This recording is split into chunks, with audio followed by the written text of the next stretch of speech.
పడేస్తారు. ప్రశ్నిస్తే పక్కకు విసిరేస్తారు. వీఐపీపై ఈగ వాలినా కూడా ఊరుకోరు.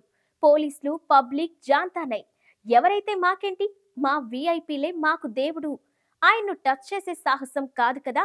కనీసం దగ్గరికొచ్చే ధైర్యం చేసినా ఊరుకోము. ప్రస్తుతం ఇలాగే ఉంది బౌన్సర్ల తీరు. స్టార్ సెలబ్రిటీస్ కు రక్షణ కవచంలా ఉండాల్సిన వాళ్ళు ఓవర్ యాక్షన్ తో విమర్శల పాలవుతున్నారు. సంధ్య థియేటర్ ఘటన, మోహన్ బాబు ఫ్యామిలీ ఇష్యూలో జరిగిన బౌన్సర్ల హద్దు మీరిన తీరును తప్పుపడుతున్నారు నెటిజన్లు. నల్ల సఫారీ దుస్తులు వేస్తారు. కనబడ్డ వాళ్ళందరిపైన దాదాగిరి చెలాయిస్తారు. ప్రశ్నిస్తే మన మీదే దాడి చేస్తారు.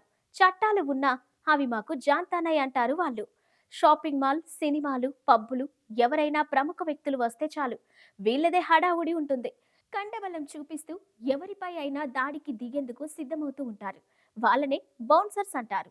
అసలు బౌన్సర్స్ అంటే ఎవరు, ఎందుకు వస్తున్నారు? వీళ్ళకి చట్టాలు పనిచేయవా?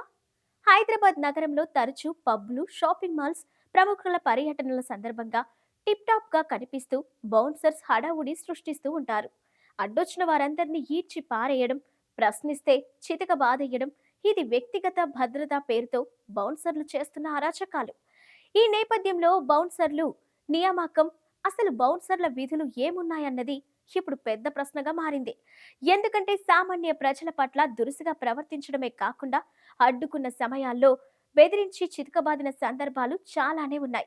అచ్చం పోలీసుల్లాగా సఫారీ డ్రెస్సులు వేయడం, ఎక్కడ చూసినా హంగామా చేయడం వీళ్లకు పరిపాటిగా మారింది. తమకు అధికారం ఉందన్నట్టు షాడో పోలీసుల్లాగా వ్యవహరిస్తున్నారు కొందరు బౌన్సర్లు.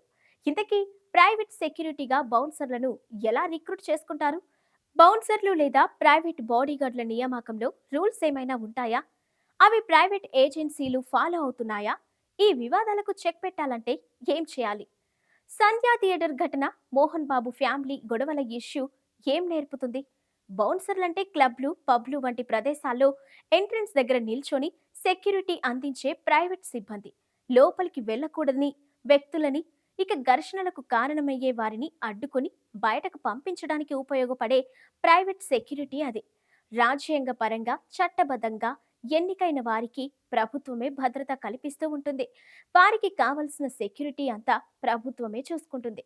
కానీ సమాజంలో కాస్త హోదా, పలుకుబడి ఉన్న వ్యక్తులు ప్రైవేట్గా బౌన్సర్లను బాడీగార్డుల రూపంలో సెక్యూరిటీని నియమించుకుంటూ ఉంటారు. బౌన్సర్లు మాత్రం ప్లెయిన్ గా ఉన్న సఫారీ డ్రెస్ వేసుకొని ఎక్కడ కూడా యూనిఫామ్ మీద కంపెనీ పేరు కనిపించదని, ఇక పిఎస్ఎల్ఎన్ లైసెన్స్ నంబర్, దాని పక్కన రాష్ట్రం కోడ్ ఎక్కడా కనిపించదన్నారు. ఇలా ఇష్టానుసారంగా బౌన్సర్లు ఎలాంటి కోడు లేని సఫారీ డ్రెస్ వేసుకొచ్చి సామాన్య ప్రజలను భయాందోళనకు గురి చేస్తున్నారు. వీరిపైన ఫిర్యాదు చేస్తే తక్షణమే పోలీసులు యాక్షన్ తీసుకుంటారు. కానీ సామాన్య ప్రజలకు బౌన్సర్ల పట్ల ఏమీ తెలియకపోవడంతో ఎవరూ ఫిర్యాదు చేయడానికి ముందుకు రాని పరిస్థితి నెలకొంది ఇప్పుడు. ఇక పసారా చట్టం ప్రకారం ప్రముఖులు అంగరక్షకుల్ని నియమించుకోవచ్చు. బౌన్సర్ల ప్రవర్తనపై ఇష్టమైన నిబంధనలు ఉన్నాయి. ఇవేవీ లేకుండా బౌన్సర్ల పేరుతో కొందరు ప్రజల్ని భయపెడుతున్నారు. ఇది సమాజంలో ఇప్పుడు ఓ పెద్ద సమస్యగా మారింది. బౌన్సర్లపై ప్రభుత్వం, పోలీసులు దృష్టి సారించాల్సిన అవసరం ఎంతైనా ఏర్పడింది. ఇక పోలీసులు, ప్రజలు దృష్టి పెట్టకపోతే తీవ్రమైన పరిణామాలను ఎదుర్కొనే అవకాశం ఉంది బౌన్సర్ల వల్ల. ఇప్పటికే చాలా చోట్ల బౌన్సర్ల దాదాగిరి పెరిగిపోయింది. దీనివల్ల పోలీసులకే మరింత ప్రమాదం జరిగే అవకాశం ఉందని భాస్కర్ రెడ్డి అభిప్రాయం వ్యక్తం చేస్తున్నారు. వీఐపీలకు ప్రొటెక్షన్ సరిపోని సమయంలో ఎక్కువ భద్రత కావాలనుకున్నప్పుడు పోలీసులు ప్రభుత్వ అనుమతితో ప్రైవేట్ ఎస్కార్ట్స్ ని నియమించుకుంటూ ఉంటారు. సున్నితమైన, సమస్యాత్మకమైన రద్దీ ప్రాంతాలలో వీఐపీలకు భద్రతను కల్పించేందుకు ప్రైవేట్ వ్యక్తిగత సెక్యూరిటీ బౌన్సర్లను చాలా ఏజెన్సీలు నియమిస్తూ ఉంటాయి. సినిమా ఇండస్ట్రీకి చెందిన వారు, వ్యాపారవేత్తలు, క్రికెటర్లు, ఇతర సెలబ్రిటీలు బయట తిరుగుతున్నప్పుడు ప్రైవేట్ సెక్యూరిటీగా, బాడీగార్డులుగా ఈ మధ్య కాలంలో ఎక్కువగా బౌన్సర్లనే వినియోగిస్తున్నారు. రద్దీ ఎక్కువగా ఉండే కార్యక్రమాల్లో వీఐపీలకు ముప్పు రాకుండా వీళ్ళు నియంత్రిస్తూ ఉంటారు. ప్రైవేట్ వ్యక్తులకు భద్రత కల్పించే వాళ్లను బాడీగార్డ్స్ లేదా వీఐపీ ఎస్కార్ట్స్ అని పిలవాలి. కానీ ఇప్పుడు వీరిని కూడా బౌన్సర్లుగానే పిలుస్తున్నారు. నిజానికి ప్రత్యేకంగా private security agency PSARA act 2005 కింద పనిచేయాలి. ఇది కేంద్ర హోం మంత్రిత్వ శాఖ పరిధిలోని పనిచేస్తూ ఉంటుంది. బాడీగార్డులను నియమించుకోవాలి అంటే ఏజెన్సీలకు ఖచ్చితంగా పస్రా లైసెన్స్ ఉండాలి.